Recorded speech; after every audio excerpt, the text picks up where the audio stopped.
जय हिंद। देखिए, पिछले दिन हम आपको फ्रांसीसी ईस्ट इंडिया कंपनी से भलीभांति अवगत करवाने का प्रयास किया था।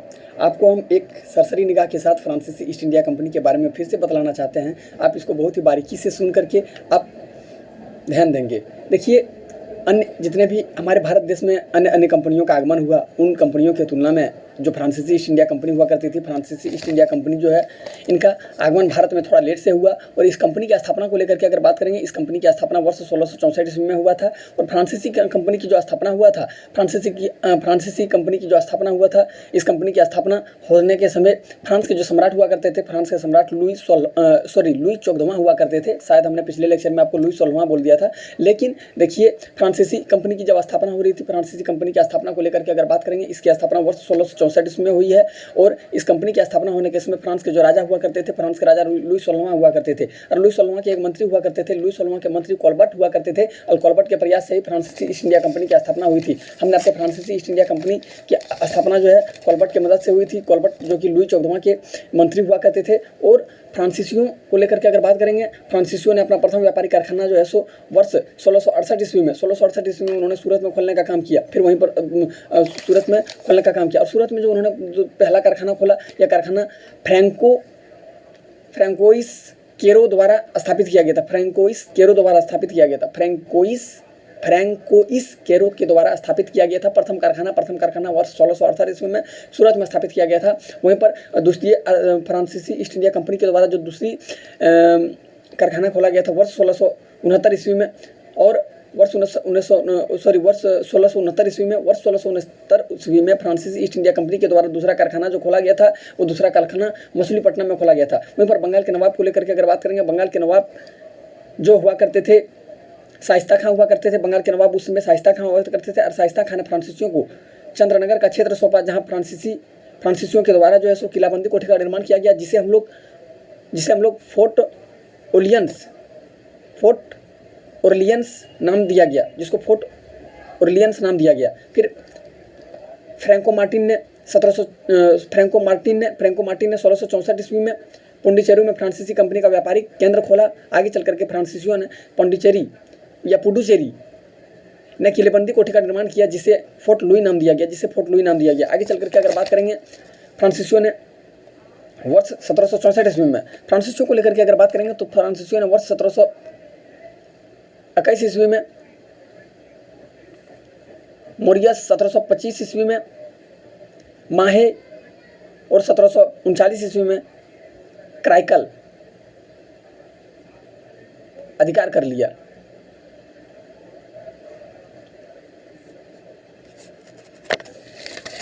देखिए, फ्रांसीसियों को लेकर के अगर बात करेंगे, फ्रांसीसियों ने 1721 ईस्वी में मोरियस, 1775 ईस्वी में 1725 ईस्वी में माहे, 1739 ईस्वी में क्राइकल अधिकार कर लिया और यहाँ भी अपना व्यापार स्थापित किया।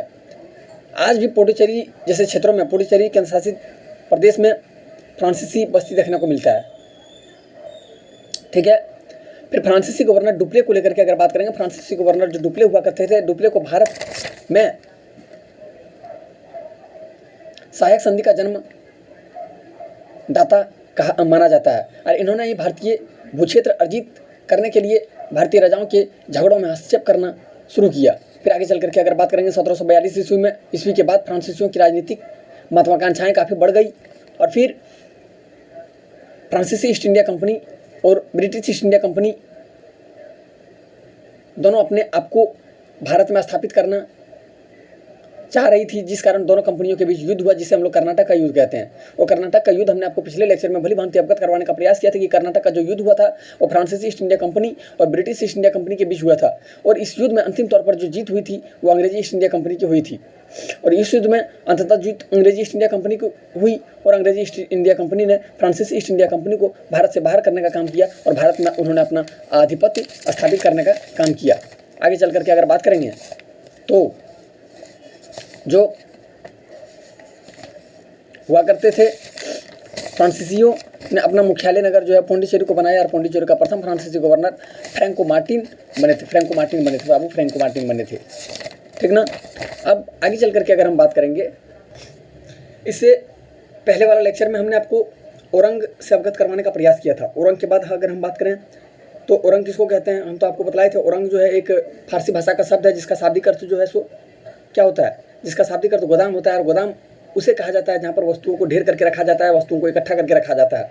फिर भारत आने वाला जो प्रथम अंग्रेज हुआ जहाज हेक्टर था, प्रथम अंग्रेज जहाज हेक्टर था, जो 24 अगस्त 1608 ईस्वी को गुजरात के सूरत तट पर पहुंचा था। और हेक्टर का शाब्दिक अर्थ झगड़ालू होता है। भारत आने वाला जो पहला जहाज था, उस जहाज का नाम हेक्टर था, जहाज हेक्टर था। और जहाज हेक्टर था जो 24 अगस्त 1608 ईस्वी को गुजरात के सूरत तट पर पहुंचा था। और हेक्टर का शाब्दिक अर्थ जो होता है वो झगड़ालू होता है। और हेक्टर प्राचीन काल में यूनान का एक महान योद्धा हुआ करता था। फिर आगे चल करके अगर बात करेंगे, कैप्टन हॉकिंस के साथ विलियम फिंच नामक अंग्रेज भी जहांगीर के दरबार में उपस्थित हुआ था। और विलियम फिंच एकमात्र ऐसे यूरोपीय इतिहासकार हुए जिन्होंने जहांगीर की प्रेमिका अनारकली की दंत कथाओं का विवरण अपनी रचना में वर्णित किया है, बाबू। आगे चल करके अगर हम बात करेंगे, अंग्रेजी शासनकाल में बिहार अफीम यानी कि अफीम जो है बाबू पे नशा पदार्थ होता है, ये सब के लिए प्रसिद्ध था। फिर भारत में अंग्रेजों का सबसे ज़्यादा विरोध मराठों ने किया है।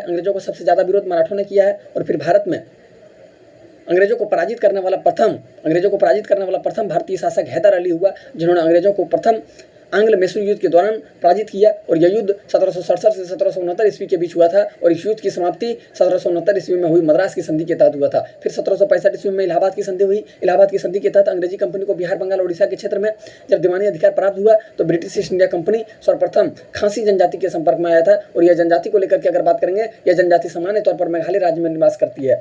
फिर आज भी पुडुचेरी केंद्रशासित प्रदेश को लेकर के अगर बात करेंगे, आज भी पुडुचेरी केंद्रशासित प्रदेश में फ्रांसीसी बस्ती देखने को मिलता है। और वर्ष 1954 ईस्वी में फ्रांस की सरकार ने पुडुचेरी, कराईकल, माहे, यनम का क्षेत्र भारत सरकार को सौंपा। और बंगाल के चंद्रनगर के क्षेत्र में भी फ्रांसीसियों का कब्जा था। और फ्रांसीसियों को लेकर के अगर बात करेंगे, फ्रांसीसियों ने वर्ष 1949 ईस्वी में चंद्रनगर का क्षेत्र भारत सरकार को सौंप दिया। और फिर अंग्रेजी ईस्ट इंडिया कंपनी उत्तर भारत की तुलना में दक्षिण भारत में अपनी स्थिति मजबूत करने में सफल इसलिए हो गई क्योंकि दक्षिण भारत में मुगलों जैसा कोई शक्तिशाली राजवंश नहीं था। फिर आगे चल करके अगर बात करेंगे, अंग्रेजों ने कोलकाता में जो किलाबंदी कोठी का निर्माण किया था, उसे हम लोग फोर्ट विलियम के नाम से जाना जाता है, फोर्ट विलियम कहा जाता है। हाल ही के दिनों में इसका नाम बदल करके विजय दुर्ग कर दिया गया है। और फोर्ट विलियम का प्रथम प्रशासक चार्ल्स आयर को बनाया गया था। फिर देखिए, फिर आगे चल करके अगर हम बात करेंगे, तो अंग्रेजों ने मद्रास में जो किलेबंदी कोठी का निर्माण किया था, उसको हम लोग फोर्ट सेंट जॉर्ज कहा जाता है, फोर्ट सेंट जॉर्ज नाम दिया गया।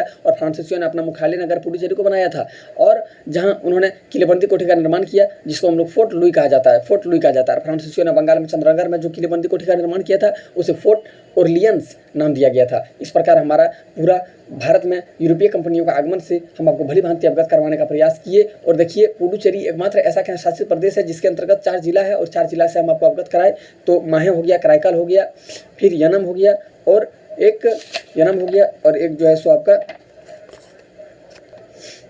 तो माहे, यनम, कराईकल और पुडुचेरी हो गया। ये पुडुचेरी केंद्र शासित प्रदेश के अंतर्गत 4 जिले हैं। ये सभी बातों से हमने आपको अवगत करवाने का प्रयास किया। देखिए, आगे वाला जो हमारा चैप्टर रहेगा, वो हमारा चैप्टर रहेगा 18वीं सदी का भारत। 18वीं सदी का भारत आखिरकार किस प्रकार हमारे भारत देश में 1700 से लेकर के 1800 ईस्वी तक हमारे भारत में किस प्रकार शासन प्रशासन रहा, क्या रही माहौल, क्या चीज़ें हुई नहीं हुई, कौन सी घटना घटित हुई, ये सभी बातों से हम आपको अवगत करवाने का प्रयास करेंगे। और 18वीं सदी के भारत के अंतर्गत हम आपको बंगाल से अवगत करवाएंगे। बंगाल केवल आपको बंगाल से ही नहीं, बल्कि बंगाल के साथ साथ हम आपको जो है सो अलीनगर की संधि बतलाएंगे। हमने आपको प्लासी का युद्ध बतलाने का प्रयास करेंगे। प्लासी का युद्ध के साथ साथ आपको हम बक्सर का युद्ध, इलाहाबाद की संधि, अवध हो गया, अवध के साथ साथ जो है सो हैदराबाद बतलाएंगे। और हैदराबाद ही नहीं, बल्कि हैदराबाद के साथ साथ मैसूर के साथ साथ प्रथम आंग्ल मैसूर युद्ध कब हुआ, द्वितीय आंग्ल मैसूर युद्ध कब हुआ, हम आपको टीपू सुल्तान और तृतीय आंग्ल मैसूर युद्ध से अवगत करवाने का प्रयास करेंगे। हम आपको चतुर्थ आंग्ल मैसूर युद्ध से समझाने का प्रयास करेंगे। हम आपको पंजाब के बारे में बतलाएंगे। और पंजाब में ही